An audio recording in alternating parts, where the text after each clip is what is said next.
అయ్యగారు కృష్ణలంకలో ఇల్లు తీసి రాజనగర్లో కట్టాల్సిన కిలో నంబర్ 516లో ఇంటి ఇచ్చినారు.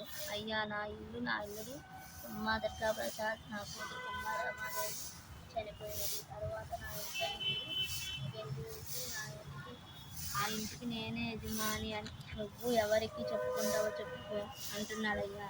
నేను వెళ్ళి పోలీసులకు చెప్పుకున్నాను. వాళ్ళు వచ్చి ఎంక్వైరీ చేశారు.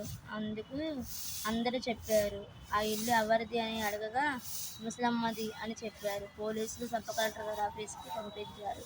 సబ్ కలెక్టర్ గారు ఎంక్వైరీ చెప్పగా ఆ ఇల్లు ముసలమ్మది అని చెప్పారు. వాళ్ళు ముసలమ్మ ఇంటి కాగితాలు మామగారికి ఇచ్చేయమని చెప్పారు. అయ్యా, నా ఇల్లు దుర్గాప్రసాద్ కోర్టులో చూసుకుందాంరా, నువ్వు ఎవరికి చెప్పుకుంటావో చెప్పుకో అని కోర్టులో వేసినాడయ్యా.